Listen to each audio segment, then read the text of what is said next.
欢迎电视机前的观众朋友走进天津卫视的大型情感节目《爱情保卫战》。让我们来看看今天请到的几位情感导师是谁？他们是情感导师于博宏老师，欢迎；情感导师徐伟老师，欢迎；情感导师雷鸣老师，欢迎；情感导师陆琪老师，欢迎。来了解一下这对的基本情况，各位请看。你能想象吗？我俩结婚才1年多一点，闹离婚已经不止100次了，3天一小吵，5天一大闹，我总是找不到他人，做事大男子主义，我为他次次妥协，放低自己的限度，他却还是不改，自己承诺的事情永远不当回事，继续犯。和他在一起，我觉得我看不到任何希望，太累了。有请这对夫妻，有请。于先生，23岁，来自湖北，网约车司机。全女士，24岁，来自湖北，待业。有请，欢迎两位。这么小就结婚了？结婚1年多。这段时间里面，我感觉和我老婆相处得很累。我老婆有一点敏感，对我不信任，多疑。哦，我实在是不知道该怎么将这段婚姻、这段感情更好的继续下去。我的妈呀！您这1年多就准备跑是吧？不是我想跑，而是我想询问这段婚姻我们应该如何的更好的过下去。你可真有意思。我敏感多疑不是你让我敏感多疑的吗？一出去就找不到你人，然后一吵架一点破事就要闹离婚。离婚不是每次你提出来的吗？前面是我提的，后面呢？后面不是你次次在提吗？行吧，咱们说敏感多疑，具体有哪些表现？我就举一个最近的例子嘛。好，我是跑网约司机的嘛。有一天我老婆打电话让我送她，在开车的路上，我一个客户给我发消息，一个女客户喊我去陪她喝酒，我因为在工作，我就直接拒绝了。我当我老婆面说的，我老婆也听到了。谁知道后续我把他们送回家，我带了个客户，大约3-5分钟的样子，没有看手机嘛。这5分钟之内，他已经给我发了10几条微信消息，甚至已经将电话打到我朋友那里去，问询我去了哪里。我给你发微信就想看看你到底去没去喝酒啊？可是我已经拒绝了。那你当我面完一眼给我看的呢？然后我就想发个微信验证一下，不行吗？那你结果你没回我。你发个消息验证，你可以验证，那为什么一连串发很多消息？我那会儿就想发消息问你到底在干嘛。真这么不相信他呀？对。为啥呀？因为还有一次我晚上回去发现我没带钥匙，我就发微信说你等会儿给我送一下，他说好，然后我就在路边等了1个小时，他都没动静，我就有点怀疑他了，打电话也不接，不接我再打，直接给我关机了。怎么事情到你这里就说的完全不是那层意思呢？其实那一天我出去打牌了，但我骗了我老婆，说我在跑车。为什么骗她呢？是因为她把我管得太严了，基本上没有自己的私人空间，出去喝个酒，或者出去玩会儿牌，只要让她知道了，就要吵得天翻地覆。这个我承认我骗了她，确实是我的不对。但那天事实经过是这样的，她9点多的时候给我发消息，需要帮她给她送钥匙。我说好的，你等一会儿。等一会儿，她说那算了，这会儿我不需要了。10点钟的时候，他突然又给我发消息说，你这会儿在忙吗？把钥匙给我送过来吧。我说我在忙，你等等。说的是好，这不重要吧？重要的事情是你老婆进不了家，你正在打麻将。如果你正是在拉着客人在旅途，那显然这件事儿你说等等，我觉得你没有问题。您老人家是在娱乐，老婆又进不了家，那这个时候是不是应该去送钥匙呢？但是家里面有人啊 ，OK， 那你要这么说，他只是嫌麻烦，不想敲这个门，或者说是他就是怀疑我是否在做其他事情。他不是怀疑你，确实在做其他的事。那是的，对吧？你被人抓了个正着。对，他老这样，所以我才怀疑他的。结了婚，他要负责任啊，不能天天出去玩啊。他是天天出去玩吗？只要一有空，他出去他就见不他人了。因为我对这个网约车司机的了解，其实你所有的记录都能查的嘛。你看过吗？没有啊。为什么不看？你看一下他那个整个的那个订单什么的，不就都了解了吗？他想让你看的你看得到，不想让你看的根本看不到。那你不工作吗？现在？我现在没上班。为什么不工作？我在家带孩子，孩子才7个月。哎，产后妈妈啊，那就焦虑呗。还有什么事儿？我在他这只能得到负面情绪。比如说，我们之前一起去深圳那边打个工，厂里面是12小时工作制，2班倒，钱都放我老婆那里。有一次之前我做直播嘛，网上接了一个单子，帮游戏代练嘛。那天我问我老婆要钱，出去打这个单子，这个号打完了，钱也花光了，但这个客人跑了我单。我就跟我老婆说钱花光了，然后我这个厂刚好它的饮水机给坏掉了，我24小时没有喝水，身上也没有钱买水。我说老婆，我好干啊，各种暗示我老婆，我想让你给我买一瓶水，但是我整整从上班到第2天下班，没有喝到一口水，我老婆也并没有理会我。这个大男人，你直接说给我弄瓶水喝不就得了吗？对啊，我就这么说的。但是我想从你身上得到一个情绪价值，就像你说的，你平常时也很在意细节，为什么到我身上去反而你不在意了呢？为什么男人就该累？那天我们吵了很大一架，甚至说是他不顾一切的要往马路上冲，我去拉他，反而我们都受了伤。你好干，我以为是那个环境你不适应导致的，因为我在那边还过敏呢。别说了，就是2个人都讨厌的要命，你知道吧？就这个我很干，你问他一句怎么了？我问了，我说你要不要喝水？他那会儿他就是觉得我说晚了，没有第一时间给他买。所以啊，为什么要给你及时满足啊？我们都知道，幼儿园的小朋友都不会给及时满足，都要延时满足才行的。你那么大一个人就要求及时满足，说明你心里不够成熟啊。我问个细节，你们厂里就你一个人吗？你们厂里有多少工友？10几个人。10几个人是吧？对，也可以跟工友说，哎，出去买水帮我带一瓶，明儿我把钱给你。可以这样，搞定了。你非逼着他往马路中间冲干嘛？你说搞定了。我觉得很奇怪吧，就是这4、5岁的小孩可能都知道了，事情可以这样解决。但是我想不是你想的，我老婆身上，今天你会发现你想的很多问题都想多了，因为这就是婚姻和人际交往的一个真相。所以我说你也是讨厌嘛，你不知道你的老公是这么一个男人。我知道，矫情巴拉的，知道你给他不就完了吗？我也不爽啊，大家都很累，我为什么要将就他呢？不是将就他吗？主要是他前面不依不挠的。我跟你说，我要是你直接发个3块5毛钱，老公去买瓶水不就完了吗？较什么劲啊？你们2个人在这较劲来较劲去的。你接着说。我拿我老婆，她说那天我没有给她送钥匙。说过了，再说后续发生的事情。后续咋了？我回家了，她离家出走了。我在我们县城早到4、5点钟，我挨个宾馆去查，他的朋友都问过，找不到他的人。去哪儿了？他告诉我他回家了。回了吗？回来。哦，那不就完了吗？他不相信啊，因为我父母也不知道我回家了。我当天晚上太晚了，我回去，我父母都已经睡着了，我就直接把门反锁，在里面待了1天1夜啊。我不信。真的，我真不信。我指纹锁开了，完了进去，他们12点已经睡了，然后我爸妈带着一个孩子，家里面指纹锁居然能老人会听不见。你父母多大岁数？50多。50多岁叫多轻啊！家里回来的人能听不见喽？我不信。你要说晚上没发现就算了吗？历经24小时没发现，我不信。我爸每天早上7点起来去上班了。你妈呢？我妈带孩子去上学了。孩子回不回来？下午回来。谁的孩子？我姐的孩子。你姐的孩子回来之后，孩子就不往你那个房间走？这门本来是开着，突然这门锁了，他肯定好奇呀。平常男孩女孩啊？男孩。对呀，那更要发现问题了。平常没。你带着箱子，箱子呢？箱子也在房间里啊。箱子怎么会在房间里？不合理啊！我直接推进房间了。这件事我信了，我不信呢，我得把它问清楚喽。来吧，你给我一个合理的解释。我就是不信。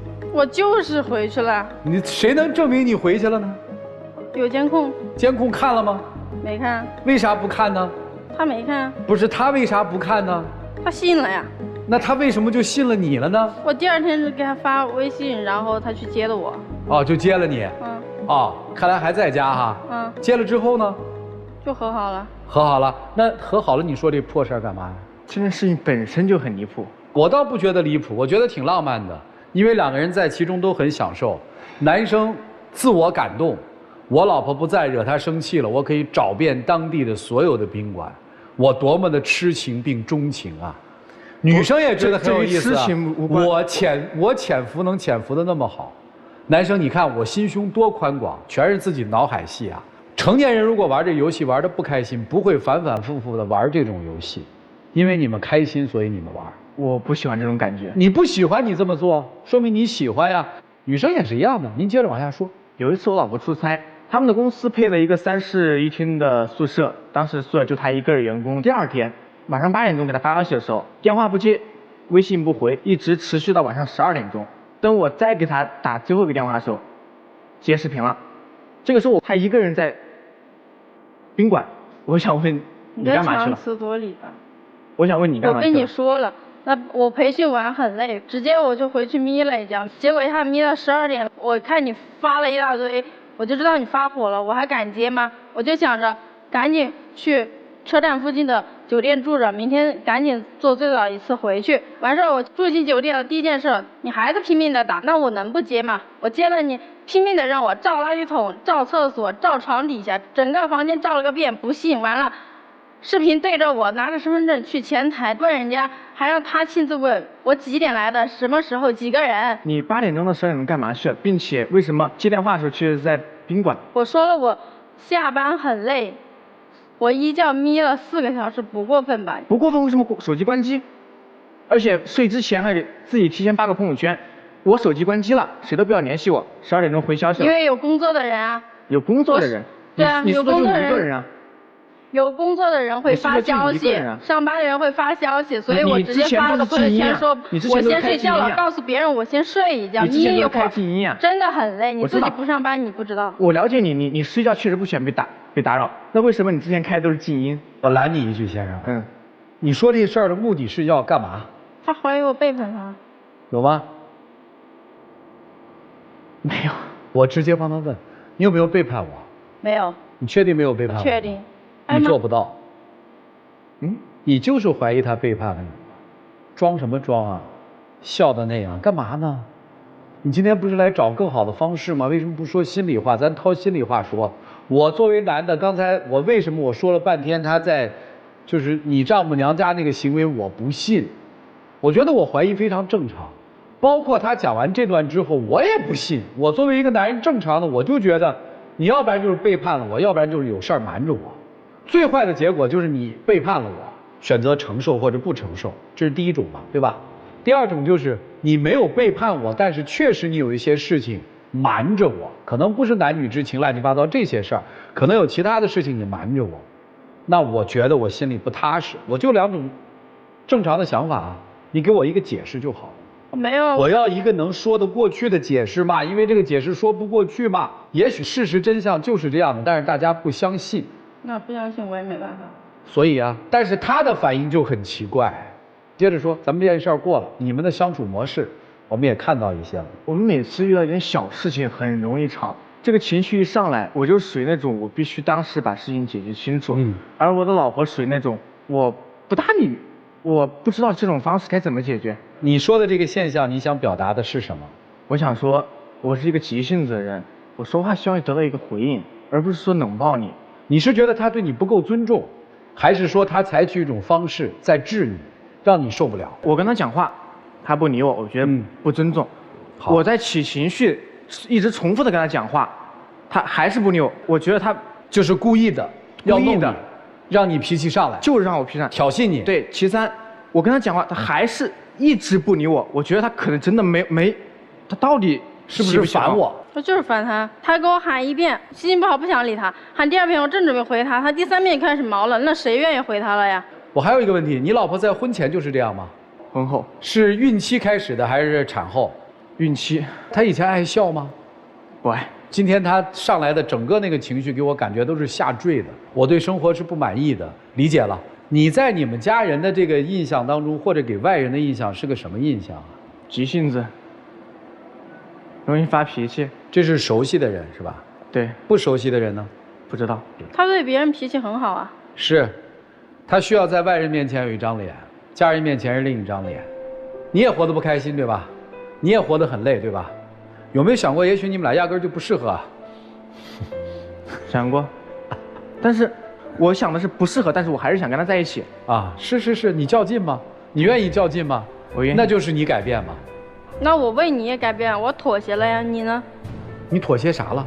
他说我不让他出去，最开始是的确不让他出去，就是怕他一夜不回来。后面他保证了，每次他7、8点跟我说他12点不回来吗？对，他12点，他说他12点回来。他那一夜去干嘛去了？打牌。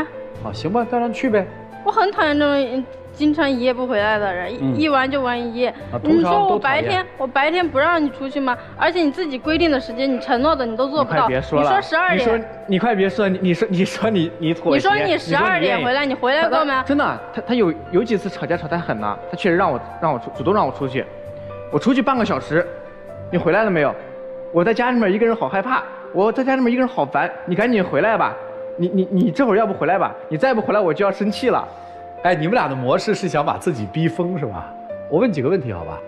你不让他出去玩，是担心他出去玩不好，比如说玩钱，那是一个恶习，这是一种，对吧？还是他以出去玩为借口干了其他的事情，这是第二种。第三种，他本身是一个职业的网约车司机，如果他打了一夜的牌或者玩了很久的牌，其实对他的身体状态是不好的。第三是担心他的身体。这3点担心，哪一点是你第一位的？第一位就是不务正业啊。第二位？第二位我就是觉得他一直不回来很不好啊，影响我心情。所以你根本没有想过，这个男人如果这样，对他身体也不好。那是他自己选择的，跟我有什么关系？你看见没有？这2个人是不是一样的？来吧，老师们，你们看看应该怎么办吧。让我们一起进入丘比特问卷。对自己的妻子是如此的不信任，你的妻子对你同样也是没有信任感的。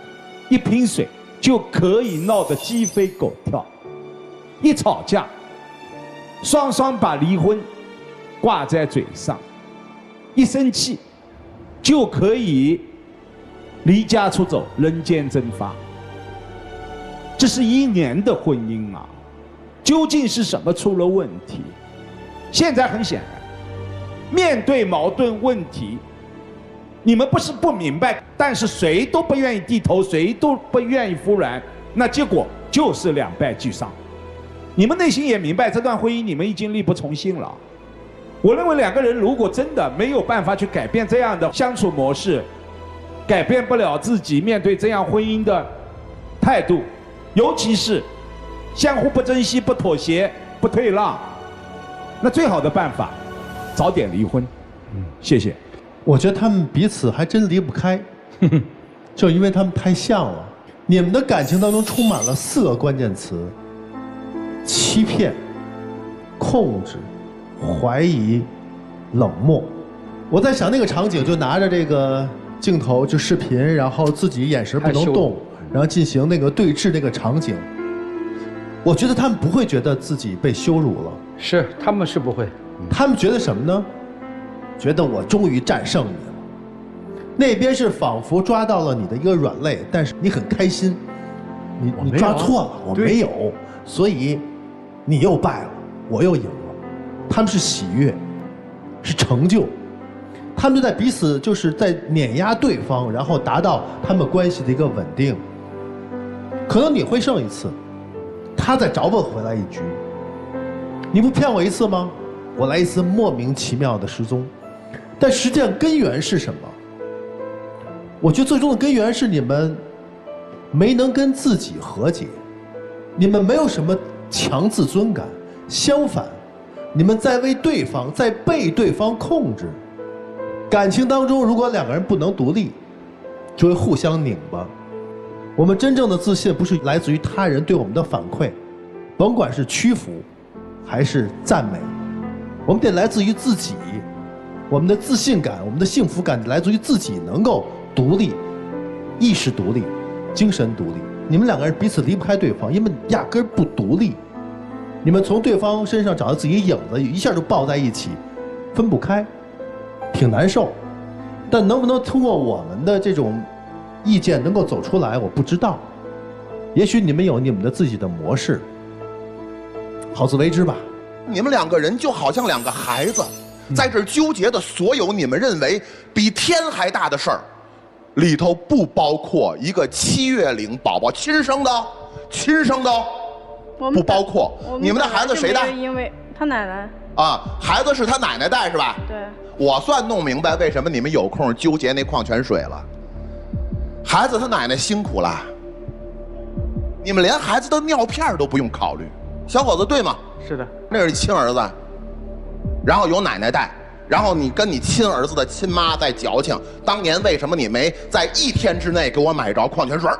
哎，你现在最重要的事儿，难道不是关心一个小宝宝健康快乐的成长，身体力行陪他度过童年吗？而是纠结2、3年前的一瓶矿泉水，纠结到天津卫视。哎，生活有轻重吗？有。什么为重？你儿子和那矿泉水什么为重？儿子。你儿子7月龄了。对。现在一天往起站几次啊？我儿子现在还站不起来，在爬。然后你儿子现在会叫妈妈了吗？不会。想想怎么教吧。你觉得这事儿重要吗？重要。重要。想想怎么教。我问一下，一个女的给你打电话过来陪我喝酒吧。我知道你是网约车司机，然后我让你过来陪我喝酒。在你接到这个电话的时候，你的回答是我在开车，现在不行。不是。我说我在开车，喝不了酒。这个人你没拉黑吗？这个人为什么要拉黑？一女的说让你过来喝酒，就得把你叫过来喝酒，她把你当什么？你不觉得自尊心受辱吗？她明知道你是一个网约车司机，我网约车司机的服务内容包括陪你喝酒吗？不包括。好好琢磨那3块5的矿泉水啊，那是你的大事儿。3块5的矿泉水，你为什么不1天之内给我送来？我这辈子在别人那儿可以没自尊，我这辈子自尊都得跟你一样。我讲明白了吗，孩子？所以你觉得你在别人那儿自尊心高吗？按照你的说法不高。所以我坚定地认为2位应在一起过。好，因为只有你们互相存在，才能满足对方的自尊。而且只有你们互相存在，才能就3块5的矿泉水矫情到今天，而不去顾一个7月龄的小宝宝的成长。你跟真的，我当时特别惊讶，他是一个做父亲的吧，也就算了，这是亲妈。这个亲妈矫情到最后，跟我们主持人交流的所有的内容，不包括7月龄亲儿子他爸爸带的好不好啊？然后这时候我们哄不？没有。因为我想说一下，我的天哪！我想说一下，我老婆也在带孩子，我们也有在顾孩子的成长。但是你们的所有的想法的内容，主要内容不是跟孩子无关，跟孩子无关。你们今天在现场，我们今天讲的事情也好，没问题，没问题，不着急，不着急。你们好好过你们的日子，我认为你们俩特别合适，而且我真的不认为你们2个这种争吵有什么不好，因为这种争吵是你们的思维的主体内容。继续，这样生活就充实了。我相信你们2人曾经是有感情的，这点毫无疑问。但问题在于一点上面，就是你知道他为什么这段时间的变化那么大？我不知道。你有试图去想一下吗？我这么跟你讲吧，你们今天站在舞台上，可能1个多小时、2小时，我能看出来，你和他生活了这1年多的时间，你没有看出来。我不知道是为什么。你老婆是一个很明显已经快被憋疯的人，没有人听他说真正的心里话，没有人去听他的那些真正的难处，他所有的那些不容易，他所有的那些艰难，他的痛苦，他内心的那些孤独，没有人听他的，他已经快憋疯了，他极端的想要找你，就想找你说，但他不知道怎么开口。你们2个人已经完全失去沟通能力了，所以他满肚子的话，满腹的话，所有的那种内心的憋屈、难受，他不知道跟谁说。你是这样的一副样子，他跟谁说呢？只能跟我说。但他不知道怎么跟你说。你觉得你老婆现在最想要什么？陪。你可以为他做什么？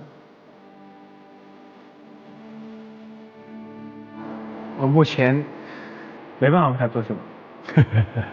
所以你让他怎么不绝望？你说陪，你知道他要什么，哪怕你今天站在舞台上说我每天至少陪他1小时，或者我至少我吃完饭我睡觉前我陪他聊半小时，兄弟，你拿不出这半小时吗？你拿不出这半小时去听一下一个女人跟你说几句话吗？这都有。我说的是什么？我说的是深度交流、深度沟通。你太太是个什么样的人，你不知道吗？高度敏感。你可能他说了3句话，你马上一个不耐烦的表情，他就不说了，他住嘴了。但那些话是没有了吗？还是憋在心里面？是不是？为什么他在舞台上站2小时我能看出来？为什么你和他生活1年你看不出来？闭嘴吧，好好照顾孩子，好好照顾老婆。老婆，我很明显围产期抑郁，那你就好好听他，让他把情绪宣泄出来，宣泄出来不就没事了吗？你不就应该是人家的情绪垃圾桶吗？辛苦谁不辛苦？至于你，我给你出个主意吧，你也去登记一个网约车，每天拿他车开3小时，真的，你得出去转转。就是你现在需要有朋友的支持，你现在需要有你的人际关系。如果没有这些东西，你再憋下去，那你这个生活就没法过了。不是生活太残酷，而是你们把自己的生活弄得太狭小。当一个生活狭小的只有自己的时候，当你灵魂里面只有自我，空间里面再也容纳不下别人的时候，那还有什么是可以为对方付出？还有什么是可以给对方包容？不合适的人是可以在一起，因为他们有爱吗？有爱就可以忍让，有爱就可以磨合，没有爱就什么都没有，就这样。你知道真的要当一个爹，你要把自己放得多小吗？你知道吗？你那个我会慢慢的挤压到没有，这就是当爹的，会很辛苦啊，就是那么辛苦，别跟自己较劲了。问你吗？还要不要跟他过吗？女生好好想一想吧，让我们一起进入192就要爱真情60秒。我还想和你在一起。如果没有感情，我们为什么会走到一起？说明我们是有感情的。我喜欢你，我也爱你。你担心的东西我都会改。我还想和你在一起。你说你改，你真的会改吗？如果你没有之前的那些事情，我也不会去怀疑你，把自己也逼到崩溃啊。谁不想好过啊？你这样真的，你累我也累，我也不知道该怎么办。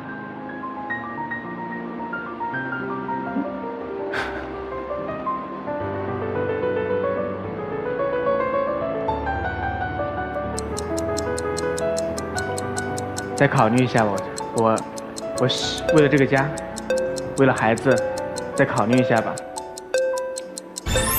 好了，谢谢2位，请回吧，谢谢你们，请回。这个其实挺难猜的，这对夫妻啊，来双出，他们彼此还真分不开。都出来吧，夫妻2个人一起学学怎么育儿，这是正事儿。我唱个反调吧，说不出。我们看看这对夫妻啊，在这个现场作何选择？请开门。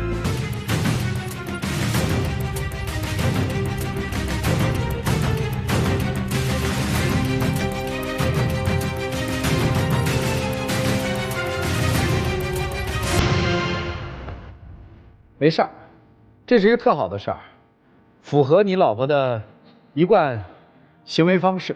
就是今天呢，这个妻子可能没给老公面子，今天大庭广众人没出来，他从来都不给他面子，哎，没给你面子。但是你该干什么得弄明白。接下来数字敏感期啊，脚的敏感期啊，手的敏感期啊，然后语言敏感期啊，接下来就这些知识你得学，明白吗？明白。哎，少打麻将，就多一些陪伴吧，要的不就这点事儿？对。其实，当一个人如果需要证明自己忠诚的时候，说明信任已经不在了。如果信任不在了，又没有办法去修复信任，最好的方式是致歉，真诚的致歉。道歉这件事儿非常非常的重要，可能没做，可能被委屈、被冤枉、被误会、被误解了，但是你没有办法证明清楚了。你也看到他的那个性格是那样。真诚的去道一个歉，这个特别重要，对你老婆来说，因为你是想挽留，好吧？能理解我说的意思？明白，谢谢你，来，请回。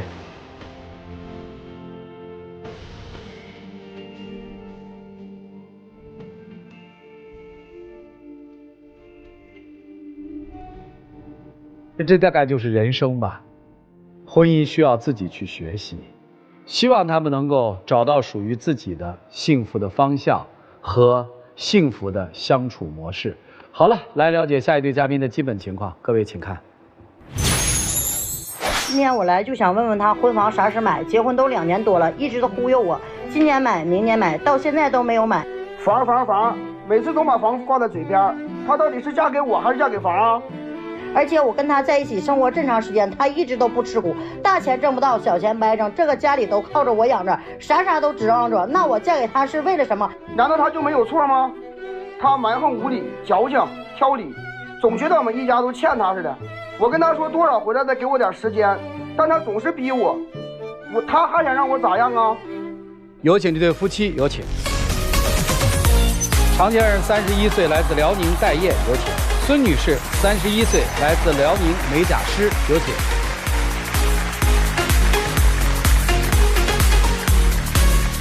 欢迎两位哈，今天是要控诉的是吧？对。觉得自己被骗了是吗？对。这才结婚多久啊？2年多。结婚2年多就觉得自己被骗了？对。29岁的人被人骗了。那是您单纯呢，还是骗子的伎俩太高呢？可能是因为我是单纯吧。怎么会觉得被骗了呢？就是因为婚房的事嘛，父母也答应了说能买房子，所以吧，我俩就在一起了。那我今天我就问问你啊，你是嫁给我还是嫁给房子？啥叫我嫁给你，我又嫁给房子？当时你们的承诺也说了，对不对？如果说要是不能买，我也不能给你领这个证。这个问题我也跟你解释过了。当时我父亲承诺你的时候，是因为我父亲有工作，对不对？到年底的时候肯定能给咱们两个付个首付。但是谁也没有想到，中途老板跑路了，现在欠我爸的工资7、8万要不回来。我已经跟你解释过了，我说你给我点时间，我会给你买。一下就说让我给你时间，我想问问你，我给你多长时间算时间长？不是，你问我到底具体多长时间，那我也不知道我能具体多长时间。我只是说现在你给我一个喘口气的机会。现在咱家这种情况你也知道，外面有好多欠债，咱得慢慢去还。咱们先把这些外债还清之后，我再考虑给你买房的事儿。难道我有错吗？当时时候我跟你父亲也说过，去锦州买房，你呢？你说了吗？一句话你都没说。不是，我就想问问你，你是在锦州离的婚，不同意去锦州买房，是因为不想再让你回到那个伤心之地？不，您是再婚是吗？对。有孩子吗？没有。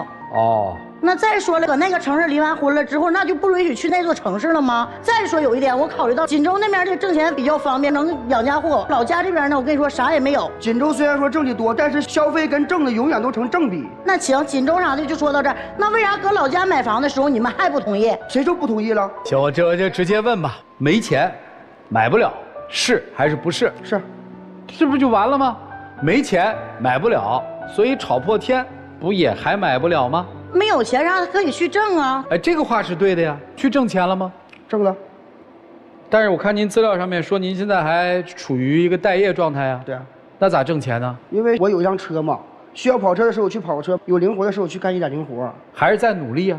他啥叫努力？我跟你说，跑车3天2天有一个活。那你们俩现在靠什么活呢？我是干美甲美睫的，我成天起早贪黑我去工作。那你们现在住哪儿？没房子？我现在跟他父母在一起住呢，就因为我买房，他父母曾经说过一句话啊，你们俩刚结完婚，领完证，他要跟你离婚，就记住呀，别让他忽悠了，别让他骗了，他骗咱家这10万块钱，这是他父亲他母亲当时说的话。啥意思？他要跟你离婚？我提出的离婚。哦。你提出离婚啊？对，因为没房啊？对。然后，他父母就怕你骗了他们家的钱是吗？啊，这是我看着了。如果我要看不着你聊天记录的情况，你会咋解释？你是不是还得隐瞒？这个问题我得给你解释一下，因为当时你跟我说离婚，结婚证不在我手里，一直是我母亲保管着，对吧？我首先跟我父母要，他问为啥，我说咱们两个离婚，因为啥？我是不是得说？再说了，咱俩在认识这2年期间里，你自己说，每一次吵架你都把离婚挂到嘴边，哪个人不多想啊？为啥我给离婚挂到嘴边？你有上进心吗？我现在说实话，我就感觉你就是忽悠我。不是我忽悠你啥了？你确实忽悠人家了，你是不是答应人家这个领证就买房？买没买？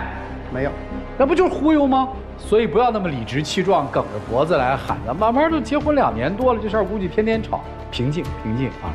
这个有没有想过要孩子呀？他提过，但是我是这样考虑的，孩子啥的我可以给你生，但是唯独有点房。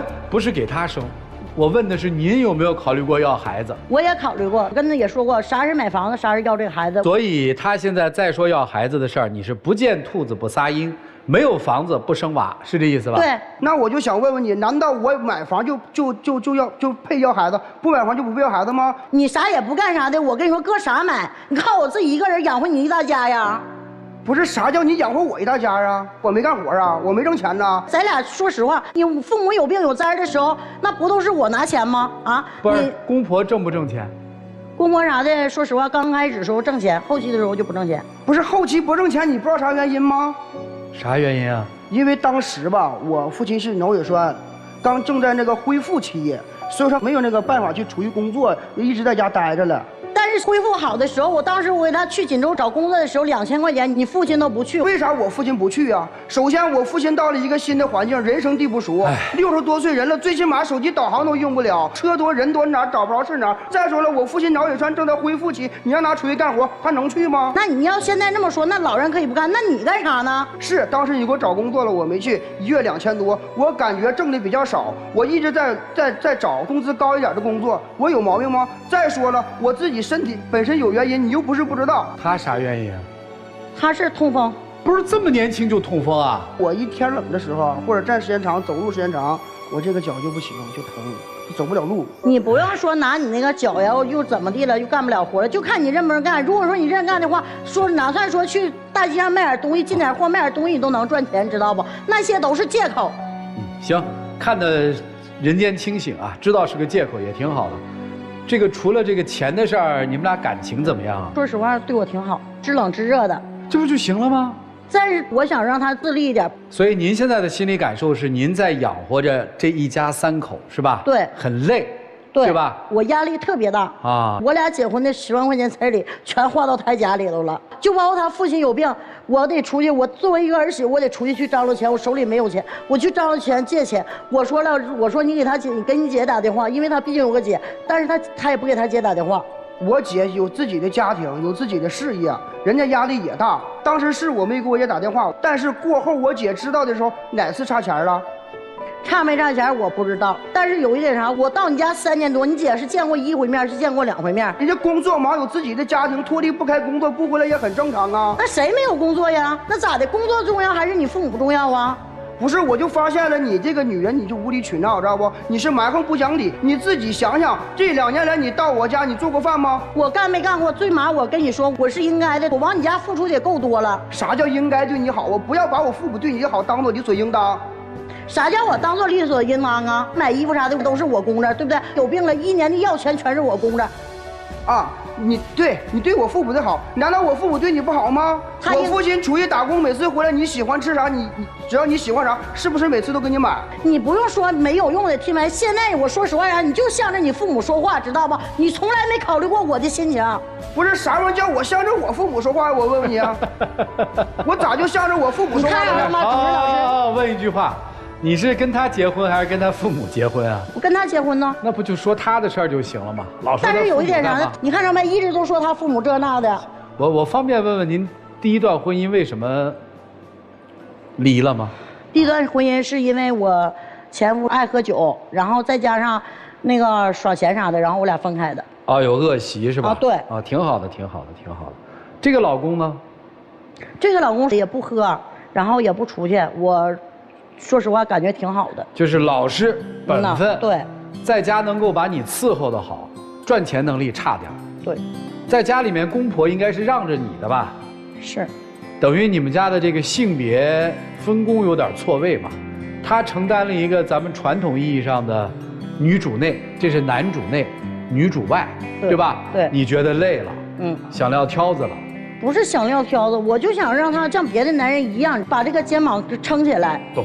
您是初婚对吧？对。家里的条件不是特别好。对。你一直在工作吗？我之前也有工作啊，只是之前呢，我为啥手里面没有存款？第一点是因为当初我父亲做生意的时候赔了一点，我替我父亲还了一点外债，还有本身我父母啊身体都不好，然后我也平时带他们去医院买药看病，都是我来掏钱，再加上本身我自己的我也需要吃一些药来恢复，所以说我手里真的是没有多少存款。停，啥叫你掏钱呢？我离完婚之后了，我手里那十多万块钱，是不是？说实话啥的，那不也都花到你家了吗？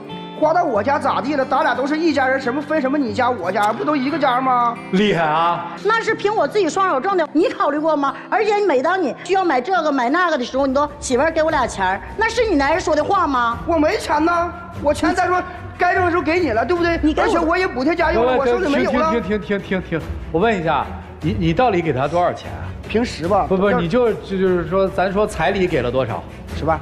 全花回来了，承认吗？承认。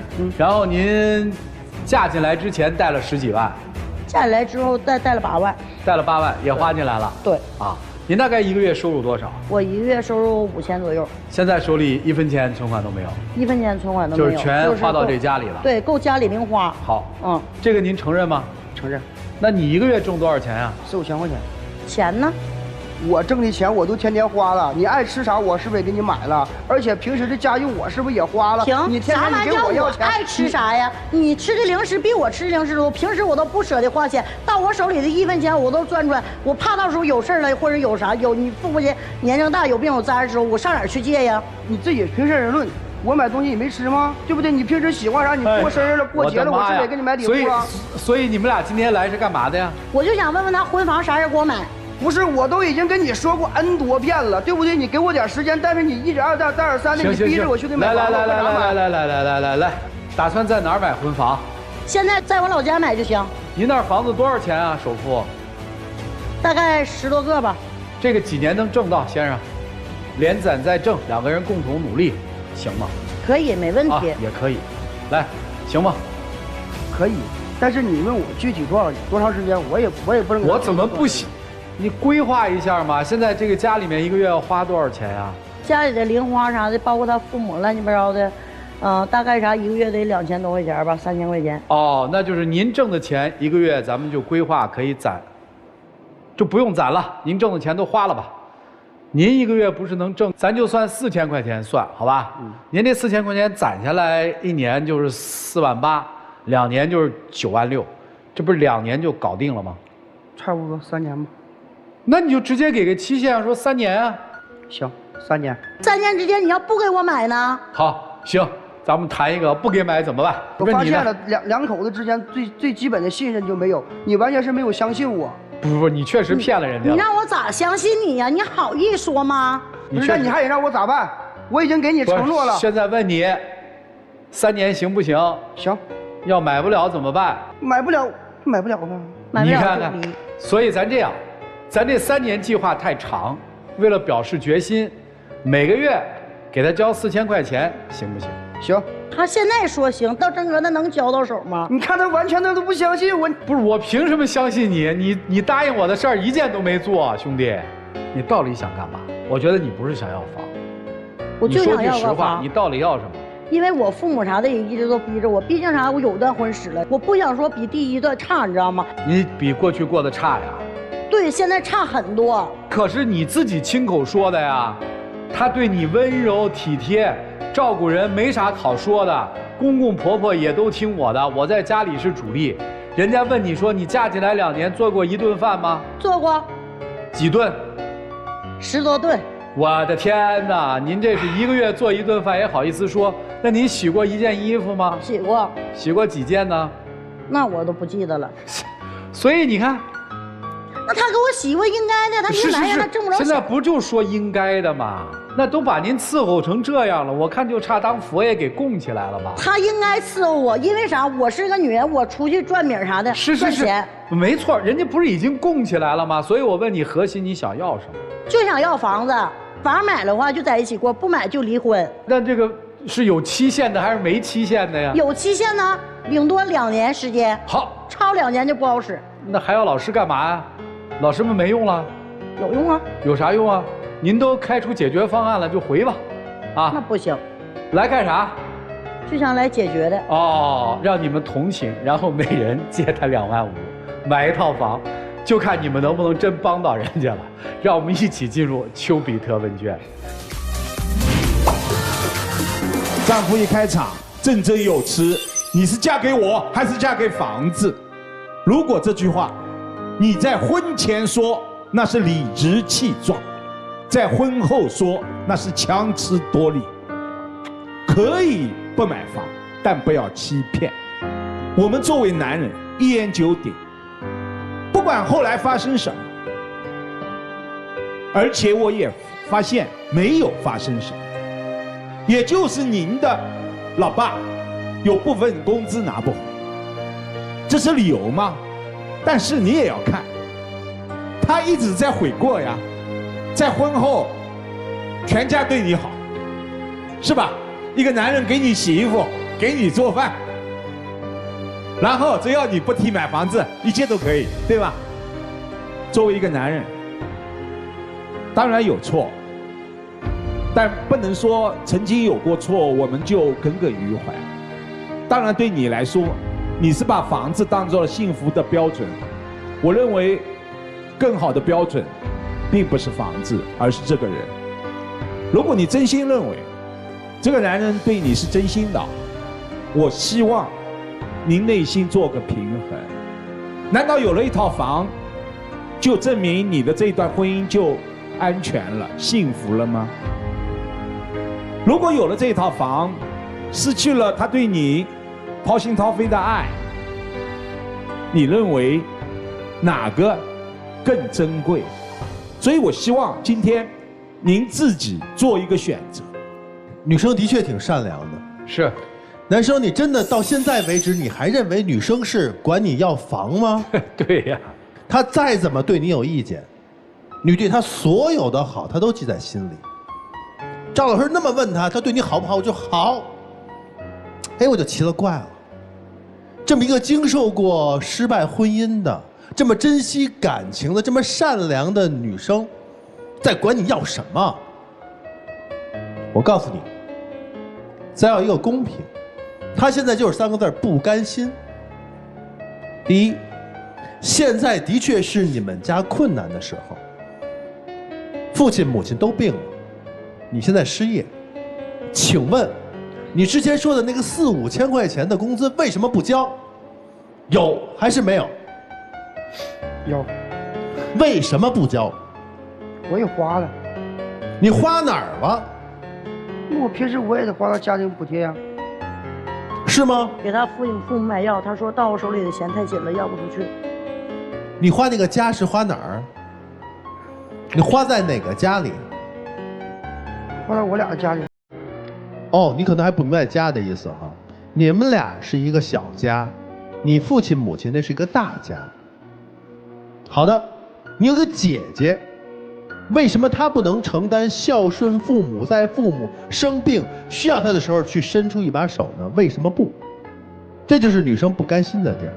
首先这个问题我没有说护着我姐。曲老师意思非常简单，你们一家人老担心人家跑，没把人家当一家人，人家说我全心全意的付出了，为什么你们还不信任我，还对我隔着肚皮？这你还理解不到吗？你挣那点钱，你哪怕知会一声，这个钱用在咱父母的看病的这些事儿上了，这么善良的妻子能不同意吗？你别看他说不行，不给房不买房我就走，他走了吗？他一直每个月的工资不都花在你们的家里吗？小家大家他全花了，1分钱没剩啊！你怎这么踏实啊？所以到现在为止，这是那个房吗？他要的是你那份心。第二个，在分担家庭的经济压力的时候，你得做到位。即使你现在把所有的家务都干上了，但是他有一个心理的不平衡，一个转化呀，你得能够理解，他现在很累呀，你必须帮他分担。你必须在夫妻共同财产上要做到透明。对，你把钱都交给他，然后一起规划这钱怎么用，他不会不赡养你的父母的，这你放心。赶紧朝正确道路去做吧，啊！就这么着。你前夫重要吗？不重要。那为什么他必须比你前夫强？为什么你的第2段婚姻必须得比第1段婚姻好？因为说实话，我不想让他一天就搁家里头守着我，对不对？守着我的情况下，他也没有钱。你看啊，如果你希望你的老公上进，你就直接跟他说，请你上进，不要跟他说我必须第2段婚姻比我前1段婚姻强。同一个事儿，2种说法，对方受不受伤害，区别就在这儿。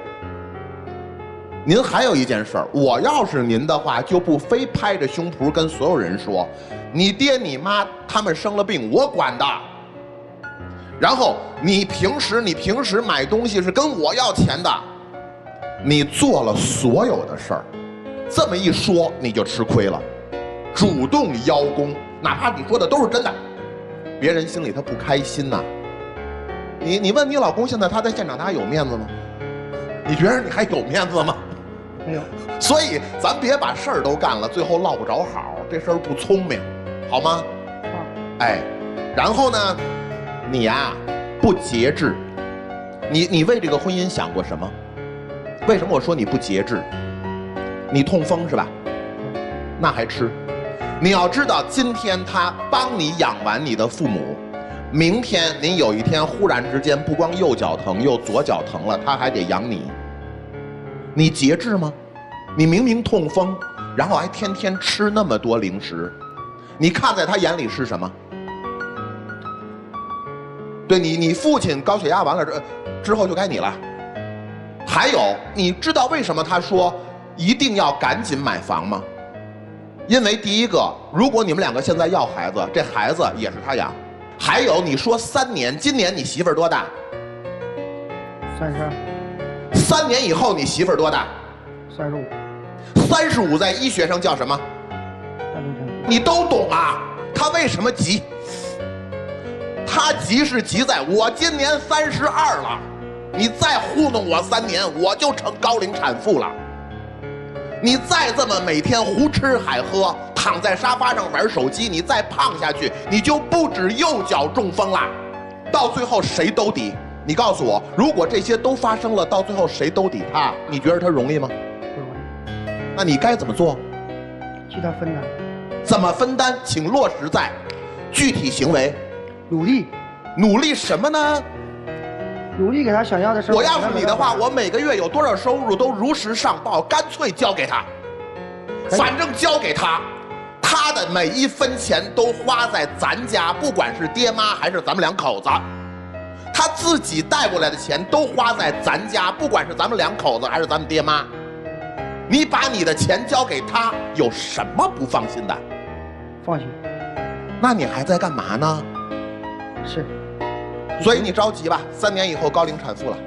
着急，肯定着急。所以别琢磨什么3年以后买不买房的事儿了，现在动不着。踏踏实实，他把所有的钱上交，2口子赶紧要娃吧。先别要娃吧，我这个人吧不太好骗。我问你啊，上个月挣了多少钱？记不清了。记不清了还是没挣钱？记不清了。记不清了，是1000左右呢，2000左右呢，3000左右呢，4000左右呢，左右我没让你说数字哦。好像是3000到4000之间。3000到4000之间好。这3000到4000是通过什么挣的？来，把活告诉我。有时候跑车啊。跑车出了几趟车？加了多少钱油？哎呀，给龙点面子吧。你跑车通过什么平台跑的？账单拉出来。不是我一个农村都没有平台呀。钱呢？钱是拿的现金进的支付宝，还是进的哪个平台？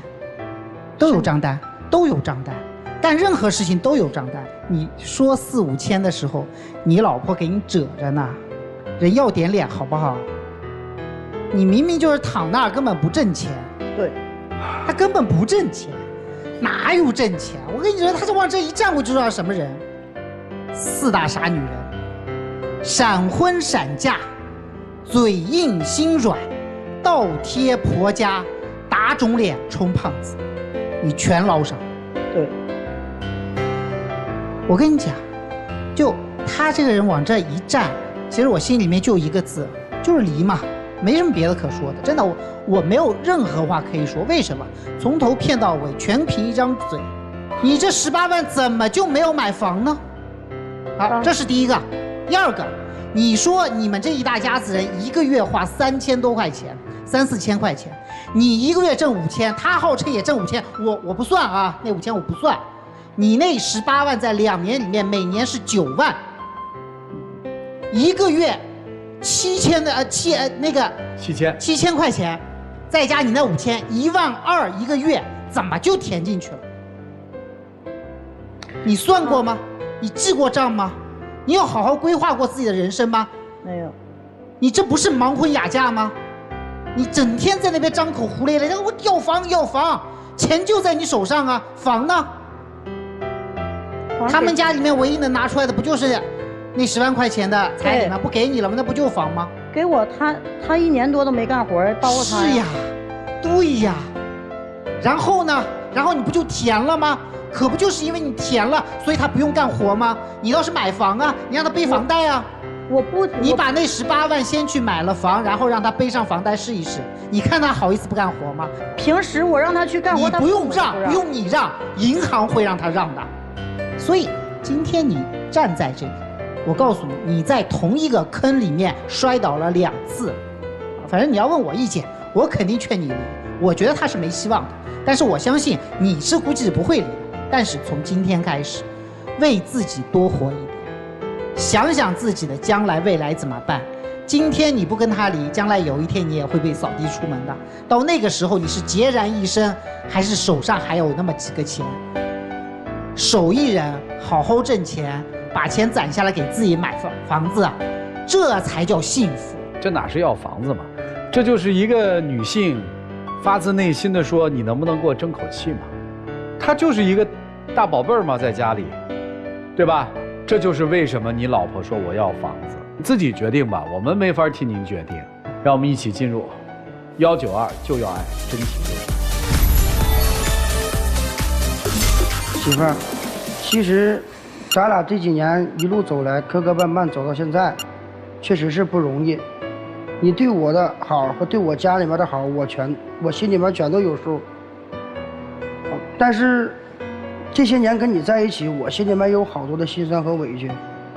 我只是希望你将来，希望你以后呢改掉你的脾气，改掉你的坏毛病，不要吵架的时候总把离婚挂在嘴边。那我是为了啥呀？对不对？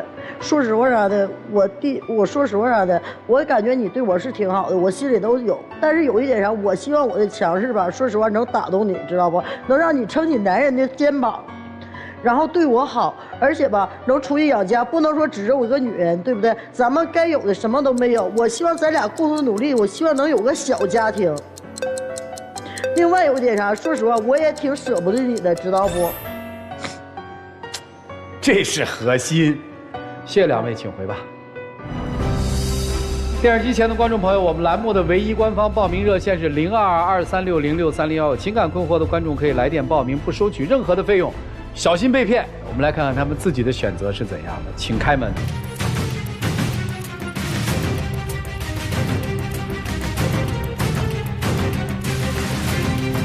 他出来了，双出啊，那没办法呀。行吧，既然你们选择要好好在一起，男生就努力吧。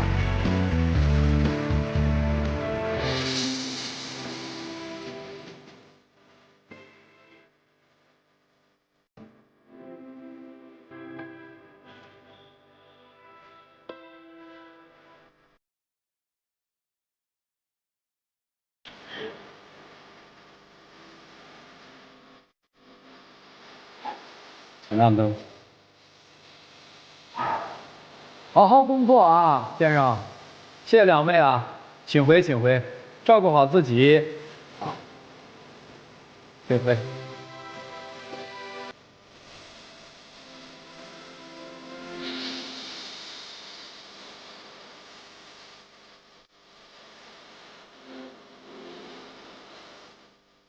这个世界最动人的情话和最骗人的情话，就仨字儿：我愿意。